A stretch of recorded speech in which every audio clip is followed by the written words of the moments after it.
السلام علیکم۔ دلچسپ کہانیوں کے لیے چینل کو سبسکرائب کیجیے۔ روکھی روٹی چائے میں بھگو کر میں نے بے دلی سے کھانا شروع کر دی۔ اماں پیڑھے پر بیٹھی غور سے مجھے دیکھ رہی تھی۔ بیٹا، رزق سے ایسی بیزاری اچھی نہیں ہوتی۔ اماں، یہ رزق ہے؟ میں نے نخوت سے کہا۔ روزانہ صبح مجھ میں اور اماں میں ایسی ہی جھڑپ ہوتی تھی۔ سچ تو یہ تھا کہ مجھے زندگی سے ہی نفرت تھی۔ صبح سے شام تک سسک سسک کر زندگی گزارنا، غربت سے بھی لائن کے نیچے کی زندگی بسر کرنا مجھے قطعی پسند نہ تھا۔ میری عمر 17 سال تھی اور میں میٹرک کا طالب علم تھا۔ دوپہر 12 بجے اسکول سے چھوٹتا تو گاڑیوں کے دھکے کھا کر صدر پہنچتا، جہاں اماں بابا نے مجھے ایک سونار کے پاس کام سیکھنے کے لیے بٹھایا ہوا تھا، اس آس پر کہ شاید ان کے بھی دن کبھی بدل جائیں۔ ان دنوں ہم کورنگی 100 کوارٹر میں رہتے تھے۔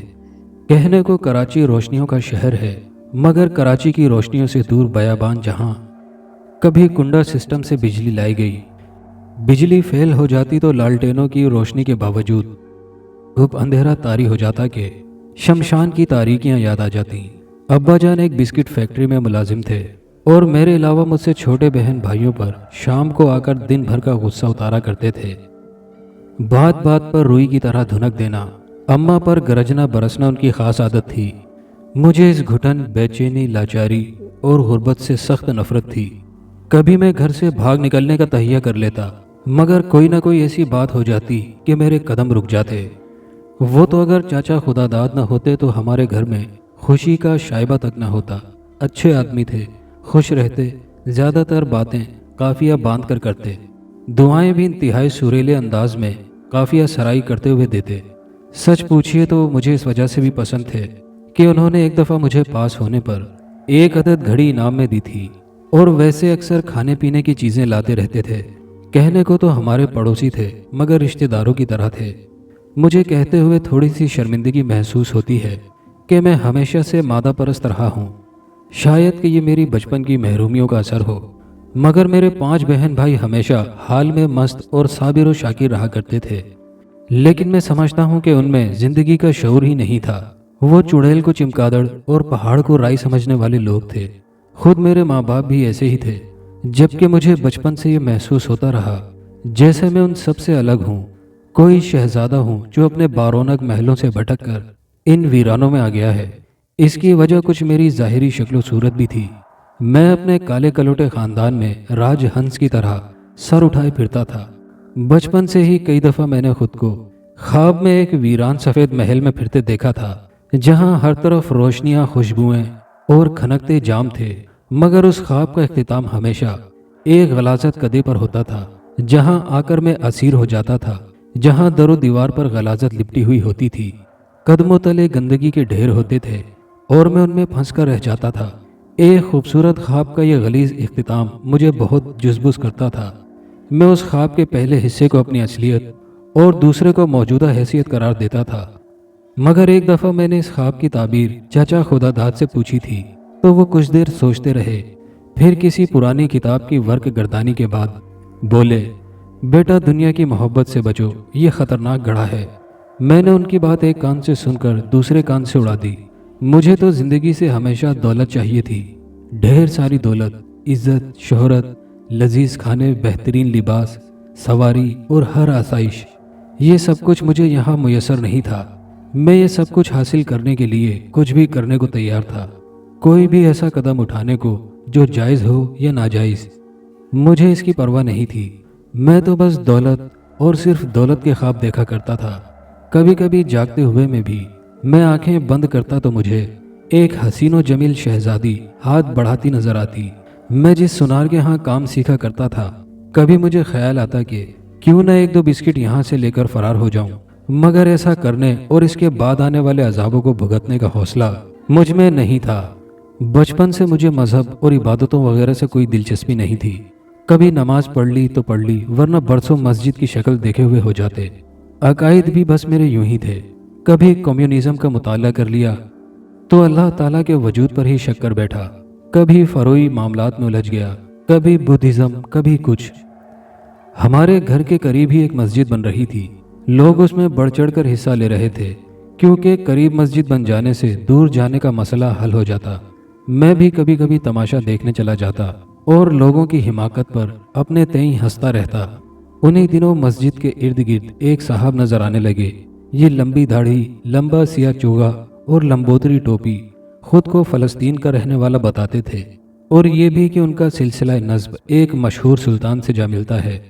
उर्दू पर उबूर था और अपनी खिदमत इस इलाके के लिए पेश कर दी थी। लोग भी उनकी बड़ी आओ भगत करते। मेरी भी उनसे दुआ सलाम हो गई थी। अक्सर मुझे मजहब के बारे में लेक्चर दिया करते, जो मैं बेजारी से सुना करता। एक दिन खाने में वही 3 रोज से पकने वाली चने की दाल देखकर मुझे बहुत गुस्सा आया। मैं प्लेट दूर खिसकाकर घर से निकल गया। गुस्सा मुझे इतना शदीद था कि घर से निकलकर मैं खासी दूर तक अंधाधुंध चलता रहा। जब मुझे होश आया, चारों तरफ घुप अंधेरा था। लाइट हस्बे मामूल गई हुई थी और तेज तूफानी हवाएं चल रही थी। मुझे डर भी लग रहा था कि किसी घर की टीन की छत उड़कर गर्दन से सर को अलग न कर दे।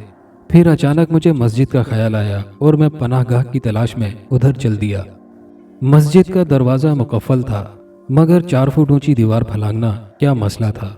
मस्जिद भी तारीक थी। मैं एक गोशे में सुकड़ सिमट कर बैठ गया। मुझ पर गुनूदगी तारी हो गई। मेरी आंख सर्द हवा के झोंकों के साथ बारिश के थपेड़े से खुली। जाने कब से बारिश हो रही थी। मैं पूरा भीग चुका था और थर थर कांप रहा था। मस्जिद का बरामदा बारिश की जद में था। मैंने बारिश और सर्दी से बचने के लिए इधर उधर देखा तो सामने गली में उस कमरे के दरवाजे की दर्ज से रोशनी की एक किरण झांकती दिखाई दी, जिसमें वो सिया चोगे वाला गैर मुल्की रहता था। वो हमेशा मुझे बड़े तपाक से मिलता और अपने यहाँ आने की दावत देता, मगर मैं ये सोचकर उसकी दावत कबूल न करता कि वो फिर मजहबी लेक्चर शुरू कर देगा। मगर उस वक्त बारिश और सर्दी ने मुझे उसके यहाँ पनाह लेने पर मजबूर कर दिया। मैं मस्जिद की छोटी सी दीवार फलांग कर उसके दरवाजे तक पहुंच गया। मैंने दस्तक देने के लिए अपना हाथ आगे बढ़ाया ही था कि अंदर से अजीब सी भिनभिनाहट की आवाज़ आई। तब तक मेरे हवास मुकम्मल तौर पर बहाल हो चुके थे। मैंने कान लगाकर गौर से सुना। अंदर से उस गैर मुल्की की हल्की हल्की सी आवाज़ आ रही थी। मेरी समझ में वो अजीबोगरीब अल्फाज नहीं आ रहे थे। मैंने सोचा कि शायद उसकी कोई ख़ानदानी दुआ हो, क्योंकि उसका ताल्लुक फ़लस्तीन से था। बारिश रुक चुकी थी और दरवाजे की दर्ज से बाहर आने वाली रोशनी भी बुझ गई थी, इसलिए मैं वहाँ से घर की तरफ चल पड़ा। घर पहुँचते ही अम्मा के आंसुओं और अब्बा की गालियों ने मेरा खैर मकदम किया। वो दोनों मुझे ढूंढ ढूंढ कर परेशान हो गए थे। सुबह मेरी आंख देर से खुली, इसलिए मैं ना तो स्कूल गया और ना ही सदर। मैंने सोचा कि क्यों ना उस गैर मुल्की से मिल लूँ और रात वाली दुआ के बारे में पूछूं, जो मेरी समझ में नहीं आई थी। सो मैं उसके घर की तरफ चल दिया। वो मुझे देखते ही मुस्कुराया और बोला, बेटे, किसी का कलाम यूँ चोरी छुपे सुनना तो बुरी बात है, मगर तुम मुबारकबाद के मुस्तहिक हो कि तुमने खुदा का कलाम सुना। वो बोले, बेटे हैरान मत हो, वो तौरेत की 22वीं किताब। क्या? मुझे हैरानी हुई। तौरेत तो यहूदियों की किताब है। मगर मैंने ज़बान से कुछ न कहा। हैरान हो? रात को इशा की नमाज के बाद कुछ देर के लिए आ जाना। मैं तुम्हें सारी परेशानियां दूर करने का हुनर बता दूंगा। तुम अपनी अव्वलीन ख्वाहिश की तकमील यानी दौलत आसानी से हासिल कर लोगे। ये सुनकर मुझे बहुत खुशी हुई। मंजिल खुद चलकर मेरे करीब आ रही थी। मैंने मौके से भरपूर फ़ायदा उठाने का इरादा किया और रात को उससे मिलने का वादा कर लिया। रात को जब तमाम घर वाले ख्वाब खरगोश से लुत्फानंदोज हो रहे थे, मैं उठा और आहिस्ता से निकल आया। हमारे यहाँ सब लोग 9 बजे ही लंबी तान लिया करते थे। मैंने उसके दरवाजे पर हाथ रखा जो खुला हुआ था। मैं अंदर दाखिल हुआ तो वो दरवाजे पर मिल गया और तपाक से अंदर ले गया। मुझे दरी पर बिठाकर खुद मेरे सामने बैठ गया और मेरी आंखों में आंखें डालकर बोला, यहूदा तुझ पर बरकतें नाजिल करे। खुदावंद इसराइल का जलाल तेरे चारों गिर्द चमके। मैंने उसकी आंखों में एक अजीब सी पुरस्रार रोशनी देखी और उस रोशनी ने मुझे हल्के में ले लिया। मैंने खुद को एक वीरान जगह महसूस किया। मेरे पैरों के नीचे संगलाख ज़मीन थी और दूर कहीं से गीत गाने की आवाज़ आ रही थी। अल्फाज से मैं ना बलद था, मगर अंदाज से लगता था ये गीत हमदिया है। मुझ पर शहर की सी कैफियत तारी हो गई। फिर एक छनाके के साथ ये शहर टूट गया। मैं उस गैर मुल्की के सामने उसके कमरे में बैठा था। रात के दबीज सन्नाटे को उसकी आवाज़ ने तोड़ा। मैं मुसलमानों के दरमियान हूँ, बज़ाहिर मुसलमान हूँ, मगर तुम जान ही गए होगे कि मैं दर हकीकत कौन हूँ। आप कौन हैं? मैंने डरते डरते पूछा। क्या आप फ़लस्तीनी नहीं हैं? फ़लस्तीनी, उसने नफ़रत से कहा। मैं इसराइली और यहूदी हूँ। मेरी जगह कोई आम शख्स या जज्बाती मुसलमान होता तो शायद वो होशो खिरत से बेगाना हो जाता। ये सुनकर कि जिसे मैं मुसलमान समझ रहा हूँ वो दर हकीकत एक यहूदी है। मगर आप यहाँ क्यों आए हैं? मैंने पूछा। वो जहर खंद के साथ बोला, मुसलमानों का अखलाक तबाह करने, उन्हें समाजी और माशी तौर पर बर्बाद करना। आपका ताल्लुक़ किस तंजीम से है? मैं मोसाद की एक झेली तंजीम निदाए कलीम या वॉइस ऑफ मौसिस का नुमाइंदा हूँ। उसने कहा, मैंने तुम्हें ये बातें इसलिए बताई हैं कि एक तो अनजाने में तुम मेरे राज से वाकिफ़ हो गए हो, दूसरा मैंने तुम्हें हिप्नोटाइज करके अपना मामूल बना लिया है, और तीसरा तुम्हारी अव्वलीन ख्वाहिश दौलत है। ये ख्वाहिश हमारी कौम की आदत ख़ास है। मैं तुम्हारी पेशानी पर एक चमकते सितारे की ताबिंदगी देख रहा हूँ। अगर तुम कुछ अमलियात कर सको तो हमें कुछ ऐसी चीज़ें मिल सकती हैं जो आइंदा सफ़र में हमारे काम आएंगी। सुनो, यहूदी कौम अरसे से असाए मूसा की तलाश में है। हमें सुलेमान अलैहिस्सलाम के तख्त की भी तलाश है। हमें सोने की वो 30 थालियाँ, चांदी की 30,000 थालियाँ, सोने के 30 और चांदी के 410 प्याले और 29 छुरियाँ और सोने और चांदी के कुल 5,400 ज़रूफ भी चाहिए, जिनका जिक्र किताब इज़रा में है जो शाह फारस ने खुदावंद के हैकल की नज़र किए थे। इसके अलावा हमारी रिवायात में सोने के 3 गारों का जिक्र है। हम उन्हें भी तलाश करना चाहते हैं। अगर तुम ये सब कुछ हासिल करने में हमारी मदद कर सको तो इसमें तुम्हारा भी हिस्सा होगा, और इतना कि तुम सुन भी नहीं सकते, और तुम्हारे मुल्क का कोई बड़े से बड़ा सरमायादार भी जिसका ख्वाब नहीं देख सकता। मगर मैं ही क्यों?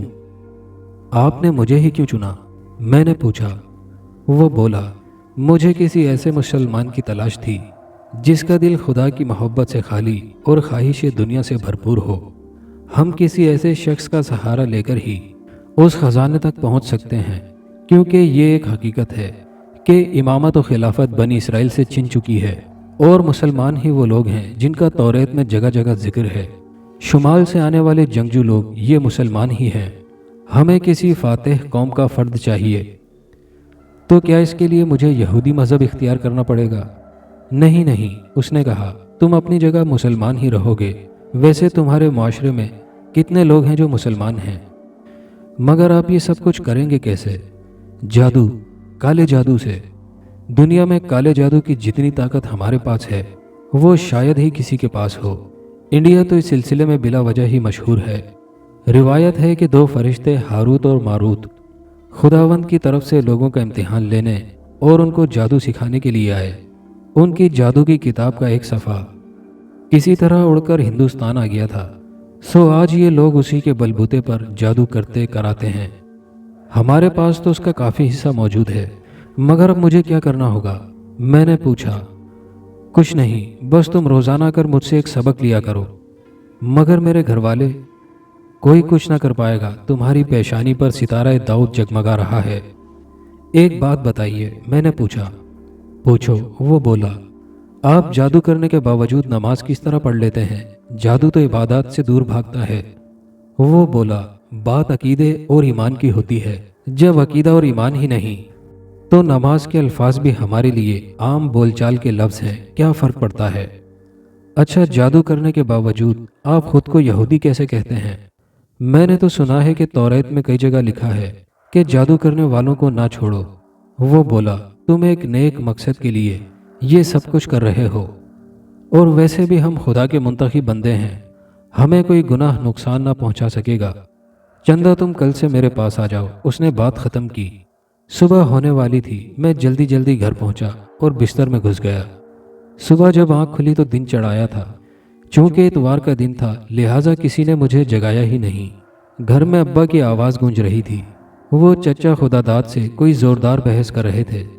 चचा किसी के शिकवे शिकायत कर रहे थे और इंतहाई जलाल के आलम में फरमा रहे थे, बड़ी ऊंची चीज़ बनते हैं, खुद को पीर समझते हैं, आलम मलकूत से हो आए हैं, आलम लाहूत से हो आए हैं, आलम नासूत से हो आए हैं, ہم کہتے ہیں کہ اب جو قافیہ انہوں نے ملایا تو میں بستر سے کود کر نکلا اور غسل خانے میں گھس گیا۔ میرے میٹرک کے امتحانات ہونے والے تھے۔ یہ عذر میں نے اس اسرائیلی کے سامنے پیش کیا جس کا نام ہارون تھا، تو اس نے مجھے کئی دنوں کی چھوٹ دے دی۔ امتحانات سے فارغ ہو کر میں یکسوئی سے عملیات کی طرف راغب ہونا چاہتا تھا۔ میں نے اپنے کارخانے سے بھی چھٹی لے لی اور امتحانات میں لگ گیا۔ فارغ ہو کر جب میں ہارون سے ملا تو وہ بولا، چلو اب تمہیں یہ ملک چھوڑنا پڑے گا، ہم افریقہ سے ہوتے ہوئے اسرائیل جائیں گے۔ میں گھبرا گیا، مگر ایسا کیسے ہو سکتا ہے؟ وہ بولا، ہو کیوں نہیں سکتا؟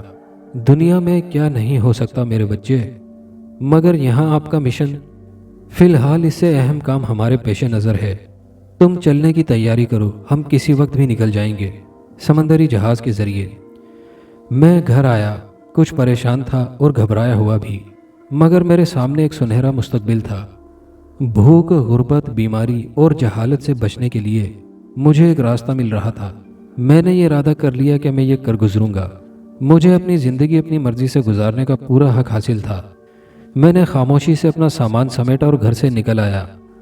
ہارون نے مجھے علیحدہ بس اسٹاپ پر پہنچنے کا کہا اور یہ بھی کہا کہ وہ مجھے صدر میں مل جائے گا۔ صدر پہنچنے کے بعد مجھے خاصی دیر انتظار کرنا پڑا۔ جب کسی نے میرے کندھے پر ہاتھ رکھا، میں نے مڑ کر دیکھا تو پہلی نظر میں پہچان نہ پایا۔ وہ ہارون ہی تھا، مگر کلین شیو، پینٹ شرٹ میں ملبوس وہ بالکل الگ مخلوق لگ رہا تھا۔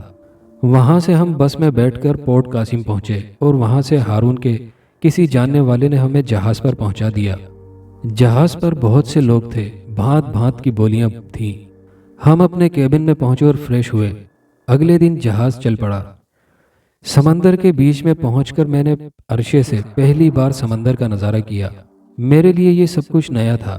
دور دور تک پانی ہی پانی اور سمندر کا سینہ چیرتا دیو ہیکل جہاز، پہاڑ جیسی اونچی لہریں۔ پہلی بار میں نے آسمان پر وہ 7 ستاروں کا جھرمٹ دیکھا جو یونانیوں کے مطابق ماتم کرنے والی لڑکیاں ہیں جو میت کے آگے بین کرتی ہوئی چلتی ہیں۔ میں نے خود کو لاش کی طرح محسوس کیا۔ ہارون نے مجھے عملیات سکھانے کا آغاز کر دیا تھا۔ وہ مجھے توریت کی کچھ آیات الٹی پڑھنے کا حکم دیتا اور خود میرے گرد دائرہ کھینچ کر بیٹھ جاتا۔ جب پہلی بار میں نے عمل کا آغاز کیا تو مجھے کچھ احساس نہ ہوا۔ دوسرے دن عمل کے آغاز میں ہی یوں لگا جیسے تا حد نگاہ سمندر میں پانی کی جگہ چاندی بہہ رہی ہو۔ پھر مجھے اس پانی میں اپنا باپ ڈوبتا ہوا نظر آیا۔ وہ چیخ چلا رہا تھا اور مجھے مدد کے لیے پکار رہا تھا۔ میں گھبرا گیا۔ عمل شروع کرنے سے پہلے مجھے ہارون نے بتا دیا تھا کہ اگر میں کوئی ایسی چیز دیکھوں تو نہ گھبراؤں، یہ محض فریب نظر ہوگا۔ مگر میں اپنے باپ کو ڈوبتا دیکھ کر ہراساں ہو گیا۔ میں نے اٹھنا چاہا مگر ہارون کی آواز نے طلسم توڑ دیا۔ اس نے کہا، کیوں میرے کیے کرائے پر پانی پھیرنا چاہتے ہو؟ فریب نظر گم ہو گیا اور میں دوبارہ عمل میں مصروف ہو گیا۔ تیسرے دن عمل شروع کرتے ہی میں نے سامنے سے ایک دوسرے جہاز کو آتے دیکھا جو پوری رفتار سے ہماری طرف بڑھتا آ رہا تھا۔ عین وقت پر جب جہاز سے جہاز ٹکرانے کے خوف سے میں اٹھ جاتا، مجھے ہارون کی بات یاد آ گئی اور فریب نظر ختم ہو گیا۔ 5ویں دن میں نے جہاز کے چاروں طرف آگ لگی ہوئی دیکھی۔ آگ اتنی تیز تھی کہ مجھے بہت تپش محسوس ہو رہی تھی۔ میں اٹھ کر سمندر میں کود جاتا اگر ہارون مجھے ہوش میں نہ لاتا۔ یوں 9 دن گزر گئے اور میں ایک عجیب سی پراسرار طاقت سے واقف ہو گیا۔ ہمارا سفر اختتام پذیر ہوا اور ہم جنوبی افریقہ جا پہنچے۔ وہاں سے ہم زمینی سفر کرتے ہوئے یوراگوئے پہنچے، جہاں ایک جنگل سے گزرتے ہوئے ہمیں قبائلیوں نے گھیر لیا۔ وہ لمبے لمبے نیزے اچھالتے ہمیں گھورتے رہے اور آنن فانن رسیوں میں جکڑ کر اپنے سردار کے حضور پیش کر دیا۔ وہ ایک ننگ دھڑنگ اور صورت سے خبیث دکھائی دینے والا آدمی تھا۔ اس نے ہم سے اجنبی زبان میں کچھ پوچھا مگر ہم سمجھ نہ سکے۔ اس نے اپنے لوگوں کو اشارہ کیا اور انہوں نے ہمیں ایک احاطے میں جو شاید قید خانے کا کام دیتا تھا لا پٹخا۔ وہاں ہمیں 2 دن شدید بھوک میں گزارنے پڑے کیونکہ وہ لوگ ہمیں کھانے کے لیے کیڑے مکوڑے، چھپکلیاں، مینڈک اور کچھوے وغیرہ دیا کرتے تھے جو عموماً آگ پر معمولی سے سکے ہوئے ہوتے تھے۔ ایک دفعہ تو مگرمچھ کی دم بھون کر لے آئے۔ اس دن تو ہمارے رونگٹے کھڑے ہو گئے جب انہوں نے ہمارے سامنے ایک صحت مند انسانی بازو رکھا جو معمولی سا سکا ہوا تھا اور شاید ابھی ابھی جسم سے الگ کیا گیا تھا کیونکہ اس سے تازہ خون رس رہا تھا۔ बाजू किसी सफ़ेद फाम शख्स का था। ये लोग शायद सब्जी से नावाकिफ थे और गोश्त चाहे कैसा भी हो खाने से मतलब रखते थे। इंसानी बाजू देखकर मेरे तो हवास गुम हो गए। मैंने हारून से कहा, इन्होंने हमें भी दावत उड़ाने के लिए रखा है और बहुत जल्द हमें भी भून कर खा जाएंगे। हारून ने कहा, तुम क्या समझते हो मैं 3 रातों से बेकार बैठा हुआ हूँ? आस्तर को पुकार रहा था। उसने मुझे जवाब दिया। आस्तर कौन? मैंने पूछा। आस्तर, वो बोला, वो एक साहिरा है, सरजमीन दाऊद की अजीम साहिरा, जिसकी पिंडलियों पर चांद चमकता है और जिसके बाजुओं पर हीरे जड़े हैं। मैं तो उसका एक अदना गुलाम हूँ। वो आएगी? मैंने पूछा। ज़रूर आएगी। हारून के लहजे में यकीन की मजबूती थी। हमने इधर उधर से घास कुरेद कर पेट की आग बुझाने की कोशिश की थी और इसमें किसी हद तक कामयाब भी रहे थे। चौथे दिन शाम को हमें वो जंगली लेने आ गए। उन्होंने नेज़े चुभो कर उठाया और चल पड़े। काफ़ी दूर चलने के बाद हम एक पहाड़ी के दामन में पहुंचे। वहाँ अलाव जल रहे थे और रक्स व सुरूद की महफिल जमी हुई थी।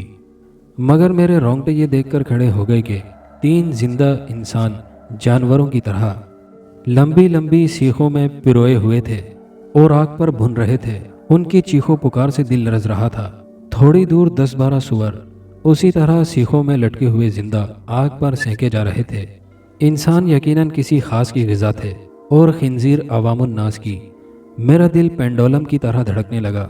सरदार ने हमारी तरफ देखा तो हमारी तरफ एक अजीब सी मुस्कुराहट उछाली और 3 जिंदा भुनते हुए आदमियों की तरफ इशारा करके अजनबी ज़बान में ज़ोरदार नारा लगाया। मैंने हारून से पूछा, अब क्या होगा? हारून ने कहा, बस आस्तर आने ही वाली है। थोड़ी देर बाद मैंने कुछ सीख बरदार लोग अपनी जानिब बढ़ते देखे। वो यकीनन हमें सीखों में पिरोना चाहते थे, क्योंकि आग के 2 नए अलाव रोशन कर दिए गए थे। कबायली सीखे लिए हमारे इतने करीब आ चुके थे कि मुझे अपना दिल कनपटियों में धड़कता महसूस हुआ। मैंने हारून पर लानत भेजी और खुदा को याद किया। उसी लम्हे कयामत बर्पा हो गई। इतनी तेज आंधी आई कि तमाम अलाव यकलख्त बुझ गए। जिंदा इंसान जो भुने जा रहे थे शायद मर चुके थे, क्योंकि अब कोई हरकत उनमें मफकूद थी। मगर खंजीर बुरी तरह तड़प रहे थे और इंतहाई मकरू आवाज़ें निकाल रहे थे। तमाम कबायली हैरान थे कि अचानक तमाम दरख्तों में आग लग गई। एक लम्हे में इतनी शदीद आग लगी थी कि ड्राइंग रूम में बैठकर इसका तसव्वुर भी नहीं किया जा सकता। दूर दूर तक दरख्तों की बजाय सिर्फ आग ही आग नजर आ रही थी। सिर्फ वो इलाका आग से महफूज था जहां लोग मौजूद थे। यूं लग रहा था जैसे आग के समंदर में कोई जजीरा हो। हारून के चेहरे पर दबा दबा जोश नजर आता था।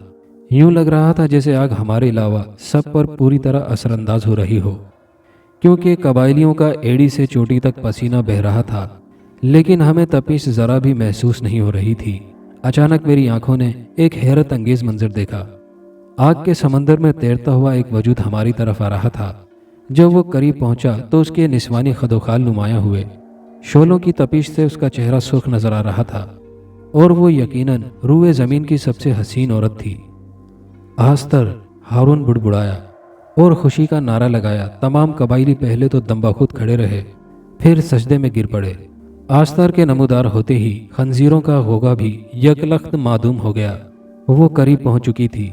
उसने कड़क कर कुछ कहा और तमाम कबायली सीधे खड़े हो गए। उसने अपनी 3 उंगलियों से इशारा किया और दूसरे ही लम्हे कबायलियों के जिस्मों से पसीने की जगह खून की मोटी मोटी धारें बह निकली और वो ज़मीन पर गिरकर बुरी तरह तड़पने लगे। थोड़ी ही देर में 50-60 जंगली मर गए। आस्तर हमारी तरफ मुड़ी, मुस्कुराकर मुझे और हारून को देखा और उर्दू में बोली, हारून, तेरा सफ़र ख़त्म हुआ। मेरी मजबूरी यह है कि मैं इस वक्त अपने साथ एक आदमी को ले जा सकती हूँ और तुझे यहाँ मरने के लिए छोड़ भी नहीं सकती। उसने एक उंगली से आग के समंदर की तरफ इशारा किया तो यकलख्त आग बुझ गई और हमारे चारों तरफ इतनी भयानक और शदीद तारीकी फैल गई जैसे हम खला में खड़े हों। हारून थर थर काँपने लगा। तू मुझे मेरी वफाओं का ये सिला देगी? हारून बोला। मैं तुझे एक आसान तरीन मौत दे रही हूँ मेरे खादिम, आस्तर ने कहा। हारून बच्चों की तरह रोने लगा। आस्तर ने उसी लम्हे अपनी 3 उंगलियों से इशारा किया जो गालिबन मौत का इशारा था। उसकी उंगली से एक बूंद निकलकर हारून पर जा पड़ी और हारून देखते ही देखते मोम की तरह पिघलने लगा। उसे चीखने या हिलने की भी मोहलत न मिली। आस्तर बोली, इससे आसान मौत क्या होगी। फिर मेरी तरफ मुड़ी, तुझे अजीम ताकतों की मालिक आस्तर खुशामदीद कहती है। आ मेरे साथ चल, अब हम इथोपिया को आज़िम सफ़र होंगे। मुझ पर गशी तारी हो गई। जब मेरी आंख खुली तो मैं एक अजीब से भयानक गार में पड़ा हुआ था। मेरे नीचे एक संगी बिस्तर था। गार की दीवारें सियाही माइल थी और गार में एक चिराग जल रहा था जिससे मछली के तेल की बू आ रही थी। मैं थोड़ी देर छत को तकता रहा, फिर उठ बैठा। उसी वक्त आस्तर अंदर दाखिल हुई।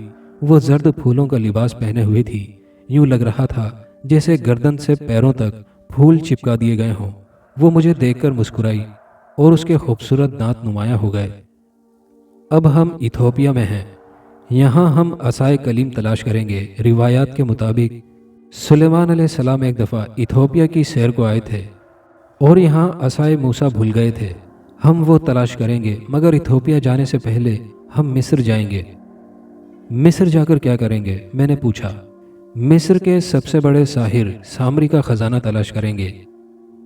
ये खजाना सिर्फ मेरा और तुम्हारा होगा, क्योंकि असाए कलीम तो मैं यहूदी कौम को दे दूंगी, जिससे रूए ज़मीन पर यहूदियों की तकदीर बदल जाएगी।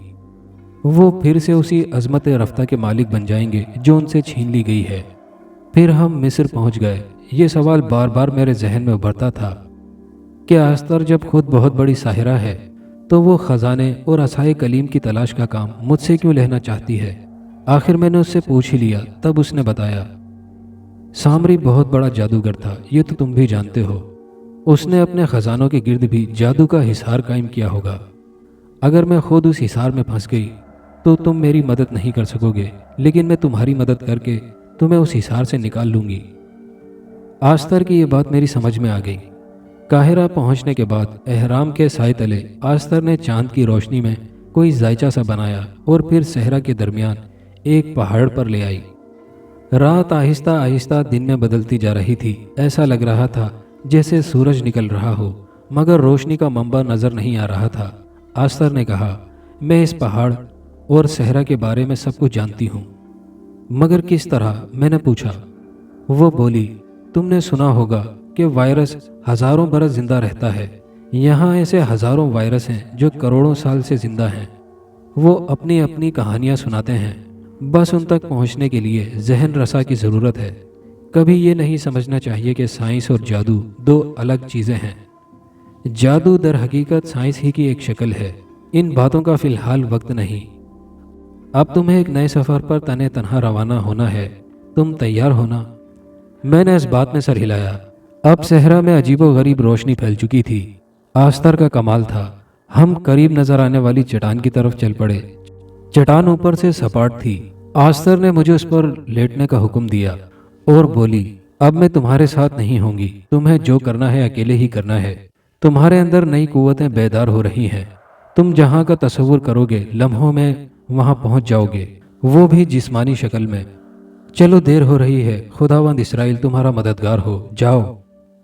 मैंने एक गहरी नज़र आस्तर पर डाली, आंखें बंद कर ली और सामरी के मदफून खजानों तक पहुंचने का तस्वुर किया। मेरे जिस्म को इतना शदीद झटका लगा था जैसे किसी ने मुझे तोप के आगे बांध कर उड़ा दिया हो। मेरे दिमाग में सनसनाहट सी हो रही थी और मेरा जिस्म तेजी से उड़ता जा रहा था। मैंने आंखें खोलने की कोशिश की मगर कामयाब न हो सका। ऐसा लग रहा था जैसे किसी ने मेरी आंखों को सोल्यूशन से चिपका दिया हो। मुझे हर तरफ हल्की सी गर्मी महसूस हो रही थी। न जाने कितनी देर सफ़र जारी रहा, फिर मेरा जहन नींद की वादियों में खो गया। जब मेरी आंख खुली तो मैंने अपने जिस्म के नीचे ज़मीन को महसूस किया। ज़मीन कुछ इस तरह की थी जैसे नरम दलदल। मैंने करवट बदली तो जिस्म ज़मीन में धंस गया। मैं उठ बैठा। हर तरफ चांदनी फैली हुई थी। आसमान का सियाह रंग था। आसमान पर 2 माहे कामिल चमक रहे थे। मैं उठ खड़ा हुआ। ज़मीन दलदली तो थी मगर गीली नहीं थी। ऐसा लग रहा था जैसे ज़मीन की जगह कोई नरम गद्दा हो। मैं आहिस्ता आहिस्ता चलने लगा। थोड़ी देर में मैंने दलदली इलाका पार कर लिया और मेरे पैरों के नीचे संगलाख ज़मीन आ गई। दूर तक फैली हुई सियाह ज़मीन, उस पर उभरी हुई छोटी बड़ी सियाह चट्टानें अजीब मंजर पेश कर रही थी। हर तरफ हू का आलम था। कोई ज़ी-रूह मौजूद नहीं थी। मुझे सांस लेने में ज़रा सी दिक्कत महसूस हो रही थी। थोड़ी देर बाद मैंने पानी की आवाज़ सुनी। कोई चश्मा धीमे सुरों में बह रहा था। एक पहाड़ी अबूर करते ही नया मंजर सामने आ गया। दूर दूर तक फैले हुए ऊंचे ऊंचे दरख्त जिनके पत्ते सुरमई थे और अजीब सी खनक हवा चल रही थी कि साइबेरिया याद आता था। फिर मैंने एक अजीबुल खलकत वजूद को देखा। उसका जिस्म डायनासोर से मुशाबे था, मगर चेहरा किसी मुकम्मल इंसान की तरह भरपूर था। वो दरख्तों से कुछ तोड़ तोड़ कर खा रहा था। मैंने कहीं छुपना चाहा, मगर उसकी नज़र मुझ पर पड़ गई। वो थोड़ा सा हैरान हुआ, फिर घुर्रा कर मेरी तरफ दौड़ा। मैंने आस्तर की तरह 3 उंगलियां उसकी तरफ उठा दी तो वो वहीं रुक गया। उसने अपनी अजीब ज़बान में कुछ कहा। मैंने अपना तख़य्युल इस्तेमाल किया और उसके अल्फाज समझ गया। तुम कौन हो? यहाँ क्यों आए हो? वो बोला था। यहाँ छुपे हुए कीमती ख़जानों की तलाश में। वो मुझे लेकर चल पड़ा। अब आहिस्ता आहिस्ता सूरज नमूदार हो रहा था। जर्द रोशनी काली चट्टानों को मज़ीद पुरस्रार और हैबतनाक बना रही थी। चलते चलते हम बहुत दूर निकल आए। आखिर हम एक दर्ज के पास पहुँचे जो ज़मीन पर मौजूद थी। दर्ज के करीब पहुँचते ही मैंने देखा कि दर्ज इतनी चौड़ी थी कि कई आदमी बैक वक्त उसके अंदर दाखिल हो सकते थे। हम अंदर दाखिल हो गए। अंदर संगी सीढ़ियाँ नीचे की जानिब जा रही थी। कोई 150 के करीब सीढ़ियाँ उतरने के बाद हम एक बदशक्ल मुजस्मे के सामने आ पहुँचे। उस अजीबुल खलकत आदमी ने उस इबलीस नुमा मुजस्मे की बंदगी की और मुझे लेकर एक तारीक गोशे में चला गया। यहाँ आते ही मेरी आंखें खीरा हो गईं। सोने चांदी के फनपारों के ज़रूफ और टुकड़ों का अंबार लगा था। दूसरी जानिब कीमती पत्थर और हीरे इतनी ज़्यादा तादाद में थे कि आंखें चुंधिया रही थीं। वहाँ कुछ हीरे डायनासोर की शक्ल में थे और कुछ कदीम ज़मीने परिंदे आर्क्यूपैट्रिक्स की शक्ल में तराशे हुए थे। उस अजीबुल खलकत आदमी ने एक अजीब से किसी जानवर की खाल से बना हुआ थैला उठाया और जितना कुछ उसमें आ सकता था भर दिया। ये सब कुछ इतना था कि ज़मीन के ज़ाहिरी और पोशीदा ख़जाने भी इसके मुकाबले में कहीं कम थे। हम वहाँ से वापस हुए। मैंने डायनासोर की शक्ल के इंसान को रुखसत किया तो वो इस तरह भागा जैसे कैद से आज़ाद हो। मैंने वहीं से वापसी का सफ़र शुरू कर दिया। मैंने सारा सामान अपने जिस्म से कसकर बांध लिया और आस्तर के पास पहुंचने का ख्याल बांधा। फिर वही जानकुनी का अजाब और लंबा सफ़र। मेरी आंख खुली तो मैं उसी सपाट चट्टान पर पड़ा था। मैं हड़बड़ा कर उठ खड़ा हुआ और इतने में सामने से आस्तर आती दिखाई दी और बोली, लाओ ये ख़जाना मेरे हवाले कर दो। नहीं, ये मेरा है। इसके लिए मैंने तकलीफ़ें उठाई हैं। तुम्हारा इस पर क्या हक है? मैंने कहा। मैंने अपनी हलाकत की ताकत तुम्हारे अंदर मुंतकिल की और तुम्हें इस मुकाम तक पहुंचाया। तुमने मुझे मकसद के लिए इस्तेमाल किया है। अगर मुफाद परस्त दूसरे मुफाद परस्त से बेहतरी की उम्मीद न रखे तो बेहतर है, मैंने कहा। और अब मैं जा रहा हूँ अपने मुल्क। नहीं, आस्तर चिल्लाई और अपना हाथ मेरी जानिब बढ़ाया, मगर अब वो हलाकत की ताकत से महरूम हो चुकी थी। इससे पहले कि वो कोई और सहर आजमाती, मैंने अपनी उंगलियां उसकी तरफ उठा दी, जिनसे अजीब सी रोशनी निकली और आस्तर का जिस्म ख़त्म होने लगा। जी हाँ, आस्तर का जिस्म मोम की तरह पिघलने लगा। आस्तर के हलक से कपकपाती हुई आवाज़ निकली, वायरस, ये वायरस मेरी जान ले रहा है। तुम। आस्तर जुमला मुकम्मल करने से पहले ही गलकर ख़त्म हो गई। थोड़ी देर में उसका जिस्म बिल्कुल ख़त्म हो गया और खाली ढांचा रह गया। मैंने ताज्जुब से उसकी तरफ निगाह की और वहाँ से चल पड़ा। मैं एक बार फिर समंदरी जहाज़ पर गैर कानूनी सफ़र के बाद कराची पहुँचा, मगर उस जहाज़ ने मुझे कराची के साहिल पर उतारने की बजाय कराची से कुछ दूर एक गैर दरियाफ्त शुदा जजीरे पर उतार दिया। मैं वहाँ कुछ दिन रहा, मगर एक दिन मुझ पर यह हैबतनाक इंकिशाफ हुआ कि वो सोना और हीरे जो मैं अपने साथ लाया था मेरे जिस्म से जहाँ जहाँ टकराए थे वहाँ इंतहाई ख़तरनाक और गहरे ज़ख्म नमूदार हो गए थे। उन ज़ख्मों में जलन भी नहायत शदीद थी। फिर तो ये हाल हो गया कि मैं किसी हीरे को छू लेता तो मेरे हाथ पर आनन फानन आबले नमूदार हो जाते। मैं बहुत डर गया। ये दौलत मेरे किस काम की रही थी। फिर मैंने एक फ़ैसला कर लिया और उसी जजीरे में एक गड्ढा खोदकर उस ख़जाने को दफना दिया और किसी तरह घिसटता हुआ समंदर में कूद पड़ा ताकि डूबकर मर जाऊं। समंदर के नमकीन पानी ने ज़ख्मों के दहाने खोल दिए और उनमें आग सी लगा दी। जब मेरी आँख खुली तो मैं अस्पताल में था। मुझे मछेरों की किसी लांच ने बचा लिया था। डॉक्टर ये समझने से कासिर थे کہ میرے جسم پر اتنے گہرے اور شدید زخم کیسے آئے۔ میں انہیں کیا جواب دیتا؟ میں نے اپنے گھر والوں کو بھی اطلاع نہ دی۔ اب میں خاموشی سے اسی خیراتی اسپتال میں مر جانا چاہتا ہوں۔ اللہ تعالیٰ میرے گناہ معاف کر دے۔ میری یہ گزارش بھی ہے کہ کوئی کراچی کے قریب اس جزیرے کو تلاش کرنے کی کوشش نہ کرے، اس لیے میں نے اس جزیرے کا محل وقوع بیان نہیں کیا۔ وہ خزانہ نہیں، جہنم کی آگ ہے، جو اسے چھوئے گا پچھتائے گا۔ میری زندگی کی کوئی سائنسی توجیہ شاید پیش نہ کی جا سکتی ہو، مگر یہ حقیقت ہے کہ یہودی قوم ہمیشہ کے لیے عصائے کلیم سے محروم ہو گئی ہے۔ اب لعنت اور پھٹکار ہی ان کا مقدر ہے۔ میں بار بار اللہ تعالیٰ سے اپنی سوچ اور اپنے کیے کی توبہ کرتا ہوں، مگر میری دعا قبول نہیں ہوتی۔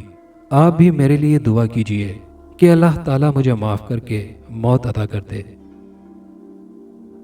دوستو، اس کہانی سے متعلق اپنی قیمتی رائے سے ہمیں ضرور آگاہ کیجیے گا، اور نئے آنے والے دوستوں سے گزارش ہے کہ چینل کو سبسکرائب کر کے ویڈیو کو لائک شیئر کرنا مت بھولیں۔ شکریہ۔